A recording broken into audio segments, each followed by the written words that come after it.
फूला यादव जी कुमेरी से आशीर्वाद दे रहे हैं और 101 रुपये से स्वागत कर रहे हैं। बहुत बहुत धन्यवाद। काऊ दिन संबलगढ़ में आवे गोबुआ काना बंसी, तो अन्यायी अत्याचारी को मार करके फिर कलयुग खत्म समाप्त और सतयुग प्रारंभ हो जाएगा। महाराज अब इधर श्री सुखदेव जी कहने लगे, राजन आज अंतिम दिन है, मरना चाहते हो? क्योंकि वो तक्षक डसेगा तुम्हें, आज वो दिन है, तक्षक डसने आएगा, मरना चाहते हो?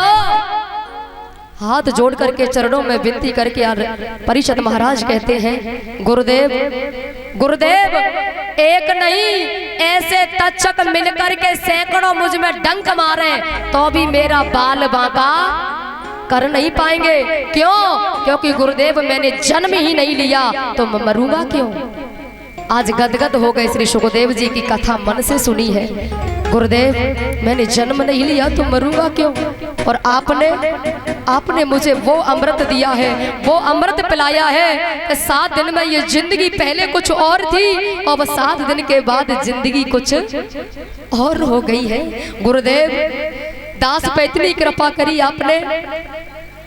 सतगुरु सतगुरु मल्हा बन के और आप वो मेरे लिए बने और इस भव सागर से 7 दिन में मुझे पार कर दिया। गुरुदेव जन्म नहीं लिया तो मरूंगा क्यों? क्योंकि ये बात गीता में भी कही है, आत्मा पर जाती है, आत्मा न कभी जन्म लेती है और न कभी नैनम चिदंती शस्त्राणी नैनम देहाती पावक न चैनम कले दंत्यापो न सोस्यति मारुतः। आज सुखदेव जी गदगद हो गए और महाराज सुखदेव जी जैसा गुरु और परिषद जैसा शिष्य अगर मिल जाए तो बात ही कुछ अलग है। अरे भैया इनकी तरफ से 100 रुपये स्वागत में भगवान कुछ बनाए रखे।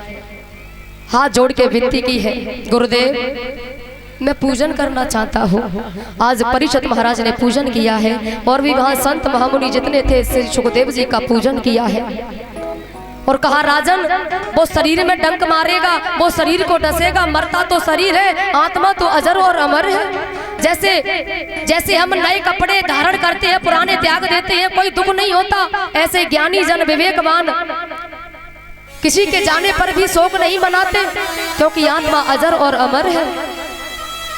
महाराज सबने पूजन किया है। उसके बाद श्री सुखदेव जी अंतर ध्यान हो जाते हैं। उसके बाद परिषद महाराज आए हैं, तक्षक फूल बन करके आया, फूल उठाया, बड़ा सुंदर है और जैसे सूंघने के लिए हुए तो नाक में डस लिया है और इस तरह से परिषद महाराज कथा सुन करके मोक्ष की प्राप्ति तो पहले ही हो गई, लेकिन शरीर छोड़ना था, वो तक्षक के डसने से शरीर को छोड़ा है। बोली परिषद महाराज की। मोक्ष मरने को नहीं कहते, जिसे आत्मज्ञान हो जाए और ये सब उसे जानकारी हो जाए, आत्मा क्या है, परमात्मा क्या है, ये पिंड क्या है, ब्रह्मांड क्या है, ये सब कुछ जान जाए और पूर्ण ज्ञानी हो जाए, वो मोक्ष जीते जी कर जाते हैं, शरीर को चाहे जब छोड़ देते हैं। तो इस तरह से परिषद महाराज ने शरीर छोड़ा, कथा सुन करके मोक्ष की प्राप्ति होती है। और महाराज वहाँ कथा विराम लेती है, यहाँ कथा कुछ देर के लिए रह गई है और गलतियां तो सबसे होती हैं, वक्ता से श्रोता से भी। तो प्रीति कुमारी ये 101 रुपये से स्वागत करती हैं, भगवान कुछ बनाए रखे। तो गलतियां तो भैया हो जाती है, वक्ता भी जब 4-5 घंटे बोलता है तो गलतियां हो जाती है, श्रोताओं से भी होती है। तो उसके लिए मेरे साथ एक श्लोक बोलेंगे। नाम संकीर्तनमयस्य सर्व पाप प्रणाशनम प्रणामो दुख शमनस्तम नमामि हरिम परम। और ये बुजुर्ग मूर्ति मुझे आशीर्वाद दे रहे हैं और स्वागत कर रहे हैं, जोरदार तालियां इनके लिए, भगवान खुश बनाए रखें। तो भगवान से हम सब विनती कर रहे हैं कि वक्ता से श्रोता से कोई गलती हो गई हो तो परमात्मा क्षमा करे और अपना आशीर्वाद अपनी कृपा बनाए रखे। और अब 10 मिनट, सिर्फ 10 मिनट मेरी हाथ जोड़ के प्रार्थना